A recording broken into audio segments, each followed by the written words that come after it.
Thiruvananthapuram corporation കഴിഞ്ഞ 5 വർഷമായി bus service ഇല്ലാത്ത ഒരു മേഖല എന്ന് പറയുന്നത് തിരുവനന്തപുരം കുഞ്ഞിക്കാട് കൊണ്ടുവരുന്ന പ്രദേശമാണ്. ഏകദേശം 1 കിലോമീറ്ററോളം നടന്നാണ് ആ പ്രദേശത്തെ ആൾക്കാർ മുഴുവനും ബസ്സുകളിൽ യാത്ര ചെയ്തുകൊണ്ടിരുന്നത്. അതിന് ശാശ്വതമായ പരിഹാരമാണ് ഇന്നു മുതൽ ബഹുമാനപ്പെട്ട ഇടപെട്ട് അതിന് പരിഹാരം ഉണ്ടാക്കിയിരിക്കുന്നത്. ബഹുമാനപ്പെട്ട തിരുവനന്തപുരം മേയറെ ആ പ്രദേശത്തെ ജനങ്ങളുടെ പേരിൽ അഭിനന്ദനങ്ങൾ അറിയിച്ചുകൊണ്ട് ഈ ബസ് സർവീസ് പ്രാദേശിക ഉദ്ഘാടനം ചെയ്യുവാൻ ആദരണീയനായ മേയറെ ക്ഷണിക്കുന്നു.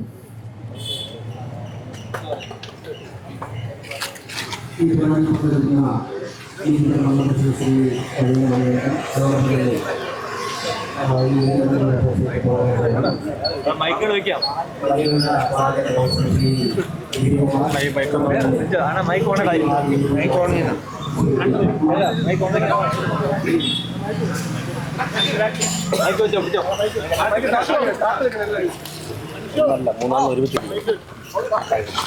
3:20 ശാസ്ത്രമംഗല വാർഡ് കൗൺസിലർ ശ്രീ ശാസ്ത്രമംഗല മറ്റ് റെസിഡൻസ് അസോസിയേഷന്റെ ഭാരവാഹികൾ, മറ്റ് പൊതുപ്രവർത്തകർ, പ്രിയപ്പെട്ട സുഹൃത്തുക്കളെ, മാധ്യമപ്രവർത്തകർ, എല്ലാവർക്കും നമസ്കാരം. ഞങ്ങൾ തെരഞ്ഞെടുപ്പ് സമയത്ത് തന്നെ പറഞ്ഞിരുന്നു, ഒരു തദ്ദേശ സ്വയംഭരണ സ്ഥാപനം എന്ന് പറഞ്ഞാൽ സാധാരണ ജനങ്ങളുടെ നിത്യജീവിതത്തിൽ ഓരോ നിമിഷവും ഇടപെട്ടുകൊണ്ടിരിക്കേണ്ട പ്രസ്ഥാനമാണെന്ന് പറഞ്ഞു. ഒരു കോർപ്പറേഷൻ കൗൺസിലറോടും പഞ്ചായത്ത് മെമ്പറോടും ഒക്കെയാണ് ജനങ്ങൾ അവരവരുടെ നിത്യജീവിതത്തിൽ ആവശ്യമുള്ള കാര്യങ്ങൾ ഓരോ ദിവസവും പറയുന്നത്. അതിൻ്റെ അടിസ്ഥാനത്തിൽ കോർപ്പറേഷനിലെ ഈ വാർഡ് സ്ഥാനാർത്ഥി എന്നുള്ള നിലയ്ക്ക് ഞാൻ വോട്ട് ചോദിച്ചിറങ്ങിയപ്പോൾ ജനങ്ങൾ പറഞ്ഞ ഏറ്റവും പ്രധാനപ്പെട്ട ഒരു കാര്യമായിരുന്നു KSRTCയുടെ ചെറിയ ബസ്സുകൾ ഇട റോഡുകളിലൂടെ വരണം. അല്ലെങ്കിൽ അവർക്കിപ്പോൾ തന്നെ ഇവിടെ ഉദാഹരണത്തിന് ഈ കുലശേഖരത്ത് നിന്ന് നടന്ന് വട്ടിയൂർക്കാവിലോ കുണ്ടമൺകോടവിലോ പോയിട്ടാണ് സാധാരണക്കാരായ ജനങ്ങൾക്ക് ജോലിക്കൊക്കെ പോകാൻ. ഇവിടെയുള്ളവരൊക്കെ സാധാരണ കൂലിപ്പണിക്കൊക്കെ പോകുന്ന ജനങ്ങളാണ്. അപ്പോൾ അല്ലെങ്കിൽ ഓട്ടോറിക്ഷ പിടിക്കണം. ഒരു ദിവസം 150-200 രൂപ ഓട്ടോറിക്ഷയ്ക്ക് കൊടുക്കാൻ അവരുടെ കയ്യിലില്ല. എങ്കിൽ പിന്നെ ജോലിക്ക് പോയാലൊന്നും കയ്യിൽ വെച്ചാൽ കാണുകയില്ല. ഇത് പറഞ്ഞപ്പോഴേക്കും യഥാർത്ഥത്തിൽ ജനങ്ങളുടെ നീറുന്നൊരു പ്രശ്നമാണ് ഞങ്ങൾക്ക് ബോധ്യപ്പെടുകയും പരമാവധി പരിശ്രമിക്കാമെന്ന് പറയുകയും ചെയ്തു. ഈ തെരഞ്ഞെടുപ്പ് കഴിഞ്ഞ് BJPക്ക് അധികാരം കൂടി കിട്ടിയപ്പോൾ ആ ആവശ്യം ശക്തമായി ജനങ്ങളുടെ ഇടയിലും അധികാരികളുടെ ഇടയിലും ഉന്നയിക്കുവാൻ വേണ്ടി ഞങ്ങൾ തീരുമാനിച്ചു. ആദ്യ ദിവസങ്ങളിൽ തന്നെ ഈ വിഷയം വളരെ സജീവ ചർച്ചയായി. ഞങ്ങൾ പലതരത്തിലുള്ള മാധ്യമ വാർത്തകളും വന്നു. എന്നാൽ എല്ലാ 101 കൗൺസിലർമാരോടും അവരവരുടെ വാർഡുകളിൽ നിന്നും ആവശ്യമായ കാര്യങ്ങൾ, അതായത് ജനങ്ങൾക്ക് ഉപയോഗം ഉണ്ടാവണം, KSRTC നഷ്ടവും ഉണ്ടാവരുത്, അങ്ങനെയുള്ള നിർദ്ദേശങ്ങൾ തരാൻ പറഞ്ഞപ്പോൾ 29 പേർ ആദ്യഘട്ടത്തിൽ നിർദ്ദേശം തന്നു. അതിൻ്റെ അടിസ്ഥാനത്തിൽ ബഹുമാനപ്പെട്ട ഗതാഗത വകുപ്പ് മന്ത്രിയെ കണ്ടു. അതോടൊപ്പം തന്നെ ഉദ്യോഗസ്ഥരുമായി ചർച്ച നടത്തി. അതിൽ ആദ്യഘട്ടത്തിൽ 23 റൂട്ടുകൾ ബസ് വിടാൻ വേണ്ടി തീരുമാനമായിട്ടുണ്ട്. അടുത്ത റൂട്ടുകളിൽ അടുത്ത ഘട്ട ചർച്ച നടത്തും. കൂടുതൽ കൗൺസിലർമാർ ആവശ്യവുമായി വന്നിട്ടുണ്ട്. ബസ് കൃത്യമായിട്ട് ഓടിക്കഴിഞ്ഞാൽ നന്നായിട്ട് ആൾക്കാർക്ക് പ്രയോജനപ്പെടുന്നുള്ള ചർച്ച വന്നിട്ടുണ്ട്. രണ്ടാം ഘട്ടം വീണ്ടും ചർച്ച നടത്താൻ വേണ്ടി KSRTCയുമായിട്ട് ആലോചിച്ചിട്ടുണ്ട്. തീർച്ചയായിട്ടും വളരെ ഗുണകരമായ സമീപനമാണ്, വളരെ നല്ല സമീപനമാണ് KSRTC മാനേജ്മെൻറ്റിൻ്റെയും മന്ത്രിയുടെയും ഉദ്യോഗസ്ഥരുടെയും ഒക്കെ ഭാഗത്തുനിന്നുണ്ടായത്. CMDയും ഓപ്പറേഷൻസ് മാനേജർ ഉൾപ്പെടെയുള്ളവരായിരുന്നു കഴിഞ്ഞ ദിവസം ചർച്ചയിൽ പങ്കെടുത്തത്. അതിനുശേഷം കോർപ്പറേഷൻ ഓഫീസിൽ ATO ശ്രീ പ്രദീപും അദ്ദേഹത്തിൻ്റെ സഹപ്രവർത്തകരും വന്നിരുന്നു. അവരൊക്കെ തന്നെ എപ്പോഴാണ് കോർപ്പറേഷൻ തയ്യാറാകുന്നത് അപ്പോൾ തന്നെ ബസ് വിടാൻ തയ്യാറാണെന്ന് പറഞ്ഞിരുന്നു. അതിൻ്റെ അടിസ്ഥാനത്തിലാണ് ഇന്ന് മുതൽ സർവീസുകൾ ആരംഭിക്കുന്നത്. കുലശേഖരത്ത് നിന്ന് രാവിലെ 7:30-ക്ക് ആരംഭിക്കുന്ന ബസ് കുലശേഖരം അതുവഴി കൊടുങ്ങാനൂർ നമ്പവൻകാവിൽ നിന്ന് ഇടത്തേക്ക് തിരിഞ്ഞ് കുന്നൻപാറ, തിട്ടമംഗലം, കുണ്ടമൺകടവ് വഴി ജഗതി വഴി കിഴക്കേക്കോട്ടയിലേക്കാണ് നമ്മുടെ 7:30-ക്ക് സർവീസ് ആരംഭിക്കുന്ന ബസ് പോകുന്നത്. അത് പഠിക്കാൻ പോകുന്നവർക്കും രാവിലെ ജോലിക്ക് പോകുന്നവർക്കും ഒക്കെ തന്നെ അത് ഗുണപ്പെടും. രണ്ടാമത്തെ ബസ് രാവിലെ കിഴക്കേക്കോട്ടയിൽ നിന്ന് ആരംഭിച്ച് 8:40-ന് തിട്ടമംഗലത്തെത്തും. അതിനുശേഷം 9:30-ക്ക് 9:30-ക്കല്ലേ 9:30-ക്ക് തിട്ടമംഗലത്തുനിന്ന് അത് നേരെ ഈസ്റ്റ് ഫോറിലേക്ക് പോകും. അതുപോലെ തന്നെ വൈകുന്നേരം 5 മണിക്ക് 7:30-ക്ക് പോയ ബസ് 5 മണിക്ക് തിരിച്ചു വരും. 9:30-ക്ക് പോകുന്ന ബസ് 3 മണിക്ക് അവിടെ നിന്ന് തിരികെ തിട്ടമംഗലത്തേക്ക് വരും. ഇതാണ് ഇപ്പോൾ തീരുമാനിക്കുന്ന ഷെഡ്യൂൾ. ഇത് കഴിഞ്ഞ് മുന്നോട്ട് പോകുന്ന ഘട്ടത്തിൽ നമുക്ക് ആവശ്യമായ സമയം കുറച്ച് രാവിലെ കൂടി വരണമെങ്കിൽ അങ്ങനെയൊക്കെ തന്നെ ആലോചിക്കാവുന്നതാണ്. തീർച്ചയായിട്ടും ഞാൻ ദീർഘിപ്പിക്കുന്നില്ല. രണ്ടാമത് ജനങ്ങൾ പറഞ്ഞ ആവശ്യങ്ങൾ ഏറ്റവും പ്രധാനപ്പെട്ടതാണ്. ഏറ്റവും പ്രധാനപ്പെട്ട ഒന്നാമത്തെ രണ്ടാമത്തേന്ന് എനിക്ക് തിരിച്ചറിയില്ല, കാര്യം രണ്ടും ഒരുപോലെയാണ് പറഞ്ഞത്. നായ്ക്കളെ പിടിക്കണം, തെരുവ് നായ്ക്കളെ പിടിക്കണം എന്നുള്ളതാണ്. അതും നമ്മൾ ആരംഭിച്ചിട്ടുണ്ട്. അത് ഒരു 50 എണ്ണത്തിന് ഷെൽട്ടറിൽ ശാസ്ത്രീയമായി അടച്ച കാര്യം നിങ്ങൾക്കറിയാം. അതൊരു പൈലറ്റ് പ്രോജക്റ്റാണ്.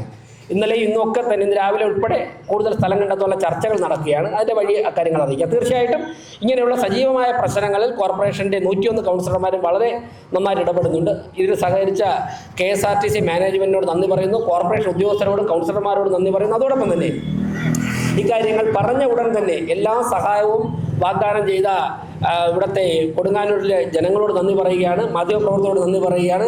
തീർച്ചയായിട്ടും ഈ ബസ്സിൽ പരമാവധി ആൾക്കാർ യാത്ര ചെയ്യണം. KSRTC നമ്മൾ പറഞ്ഞപ്പോൾ തന്നെ അവർ അതിനനുസരിച്ച് പ്രവർത്തിച്ചവരാണ്.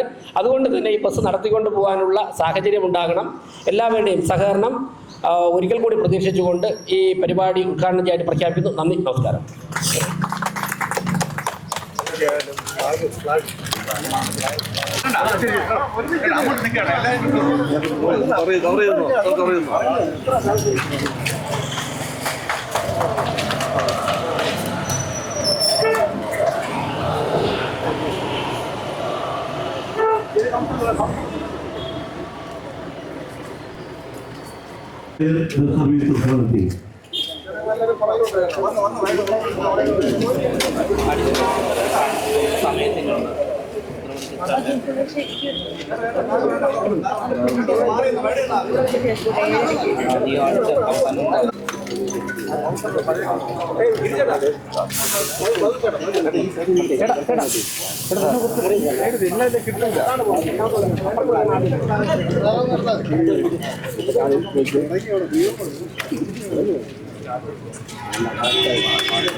സർവീസ് അതോറിറ്റി നീങ്ങിക്കോ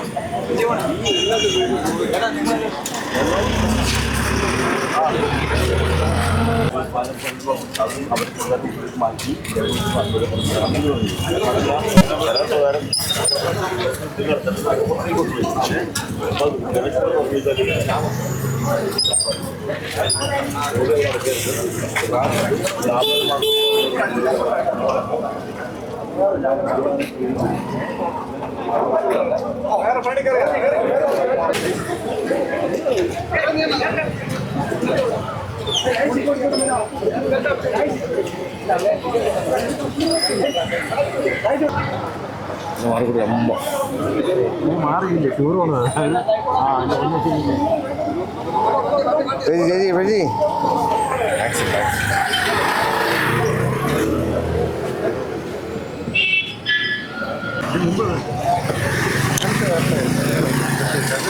പാട്ടിലേക്ക്